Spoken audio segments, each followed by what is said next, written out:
இறைவன் நல்லவங்கள ரொம்பவே சோதிப்பாரு. அந்த சோதனையில வெற்றி அடைகிறவங்களுக்கு அவர் கொடுக்கிற பலன் ரொம்ப பெரியதா இருக்கும். இறைவனை முழுமையா நம்புறவங்களுக்கு அவங்க எதிர்பார்க்காத நேரத்துல எதிர்பார்க்காத அளவுல நன்மை கிடைக்குங்கிறத புரிஞ்சுக்க இந்த கதையை கேளுங்க. இது வாழ்க்கை வாழ்வதற்கே விஸ்டம் ஸ்டோரிஸ். வாழ்க வளமுடன். ஒரு ஊர்ல ஒரு மிகப்பெரிய செல்வந்தர் இருந்தார். அவர் ஒரு சிறந்த ஆன்மீகவாதி. அதனால அவர் தாங்கிட்ட இருக்கிற செல்வங்கள்ல பெரும் பகுதியை தாங்கிட்ட வேலை பார்க்குறவங்களுக்காக கொடுத்துக்கிட்டே வந்தார். ஒரு மடாலயம் அமைச்சு அதில் ஆதரவற்றோர்களையும் முதியவர்களையும் தங்க வச்சு தான தர்மங்கள் செய்ய முடிவு பண்ணார். அதே நேரம் பணத்தை விட இறைவன் மேலே அதிக நம்பிக்கை வச்சிருக்கிற ஒரு நபர் அவருக்கு ஒத்தாசையாக வேணும்னு நினச்சாரு. அந்த நபரை தாங்கிட்ட வேலை பார்க்குறவங்கள்லேருந்தே ஒருத்தரை செலக்ட் பண்ணணும்னு நினச்சாரு. அதுபடி தன்னோட முடிவு எதையும் வெளியில் சொல்லாமல் தாங்கிட்ட வேலை பார்க்குற எல்லாரையும் ஒரு இடத்துக்கு வர சொன்னார். 20க்கும் மேலே வேலையாட்கள் அந்த இடத்துல வந்து கூடினாங்க. அவங்க எல்லாரும் வரிசையாக நின்றுட்டு இருந்தாங்க. அவங்க ஒவ்வொருத்தர் முன்னாடியும் ஒரு மேஜை போட்டு அது மேலே 2 அட்டைப்பெட்டிகள் வைக்கப்பட்டிருந்துச்சு. அதில் ஒரு பெட்டியில் பணம்னும் இன்னொரு பெட்டியில் ராமாயண புத்தகம்னும் எழுதப்பட்டிருந்துச்சு. இப்போ அந்த செல்வந்தர் பேச ஆரம்பித்தார். அன்பர்களே, நீங்கள் எனக்காக இதுவரைக்கும் உண்மையாக உழைச்சிருக்கீங்க. அதுக்கேற்ற சம்பளத்தை விட அதிகமாகவே நான் உங்களுக்கு கொடுத்துருக்கேன். என்கிட்ட உள்ள செல்வம் எல்லாமே இறைவன் அருளால் எனக்கு கிடைச்சது. அதுக்கு நான் ஆண்டவன்கிட்ட கணக்கு காட்ட வேண்டிய நேரம் வந்துருச்சு. உங்கள் முன்னாடி 2 பெட்டிகளை நான் வச்சுருக்கேன். ஒன்றில் பணமும் இன்னொன்றில் இறைவனோட புகழ பாடுற ராமாயண புத்தகமும் இருக்குது. இதில் ஏதாவது ஒன்றை நீங்கள் தேர்ந்தெடுக்கலாம். நீங்கள் எதை தேர்ந்தெடுத்தாலும் நான் உங்களை குறைவாக மதிப்பிட மாட்டேன். உங்களோட விருப்பமே எனக்கு ரொம்ப முக்கியம் அப்படின்னு சொன்னார். பணியாட்களில் ஒருத்தர், முதலாளி, நீங்கள் இது வரைக்கும் எங்களுக்கு எந்த குறையுமே வைக்கல. இருந்தாலும் இப்போதைக்கு நோயில் பாதித்து தவிக்கிற என்னோட அம்மாவுக்கு சிகிச்சை கொடுக்கறதுக்காக எனக்கு பணம் தேவைப்படுது. நான் ராமாயணத்தை மதிக்கிறேன். இருந்தாலும் எனக்கு பணத்தேவை இருக்கிறதுனால நான் பணத்தை எடுத்துக்கிறேன் அப்படின்னு சொல்லிட்டு பணப்பெட்டியை எடுத்துக்கிட்டு போனார். 2ஆவதா ஒருத்தர், ஐயா, நான் ஓலை குடிசையில் வாழ்ந்துட்டுருக்கேன். என்னோட பிள்ளைகளாவது கல்வீட்டில் இருக்கணும்னு நினைக்கிறேன். அதுக்காக இந்த பணத்தை எடுத்துக்கிறேன்னு சொன்னார். இப்படியே ஒவ்வொருத்தராக அவங்களோட தேவைகளை சொல்லி பணத்தையே எடுத்துக்கிட்டு போய்கிட்டு இருந்தாங்க. கடைசியாக ஒரு வாலிபன் மட்டும் எஞ்சியிருந்தான். அங்கே வேலை பார்க்குறவங்க எல்லாரையும் விடவும் அவனோட குடும்பம் ரொம்ப ஏழ்மையில் இருந்துச்சு. வயசான அம்மா, அப்பா, திருமணமாகாத நிலையில் 2 சகோதரிகள் அப்படின்னு அவனோட கடமையை முடிக்க பணம் ரொம்பவே தேவையாக இருந்துச்சு.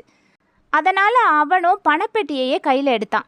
செல்வந்தரோட கடைசி நம்பிக்கையும் பறி போயிடுச்சு. பணப்பெட்டியை கையில் வச்சுக்கிட்டே அந்த இளைஞன் பேசினான்.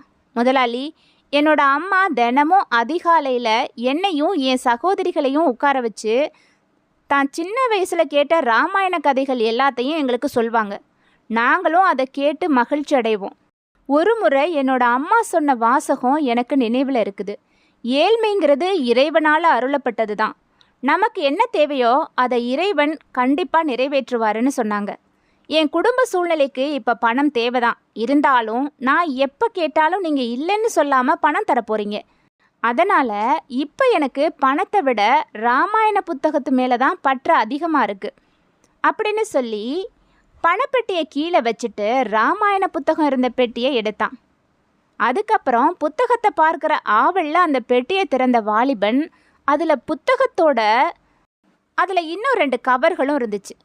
அதில் ஒன்றில் ஒரு குறிப்பிட்ட அளவு பணமும் இன்னொரு கவரில் அந்த செல்வந்தரோட சொத்தில் பாதி எழுதப்பட்ட உயில் பத்திரமும் இருந்தது. இதை பார்த்த அந்த இளைஞனுக்கு மட்டும் இல்லை, அங்கே இருந்த எல்லா பணியாளர்களுக்குமே அதிர்ச்சியாக இருந்தது. ஆனால் செல்வந்தருக்கு தனக்கு நம்பிக்கையான ஒரு துணைவன் கிடைச்சிட்டதில் ரொம்ப மகிழ்ச்சி.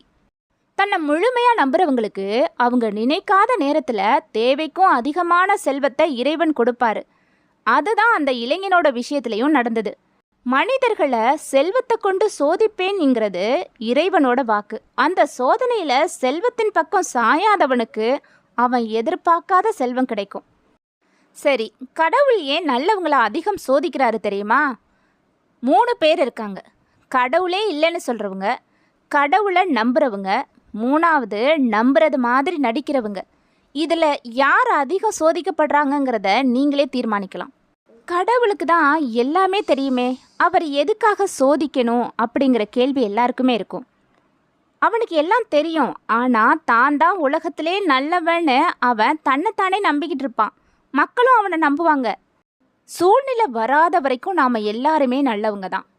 ஒரு இக்கட்டான சூழ்நிலை வரும்போது கடவுளை விட்டு விலகி போயிடலாம், இல்லை சூழ்நிலை காரணமாக தவறு செய்யலாம்.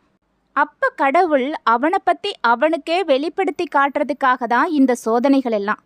அந்த மாதிரி சோதனைகள் வரும்போது பொறுமையாக இருந்து வெற்றி அடைகிறவங்களுக்கு கடவுள் எதிர்பார்க்காத அளவில் செல்வத்தை கொடுப்பாருன்னு சொல்லி இந்த பதிவை நான் முடிச்சுக்கிறேன்.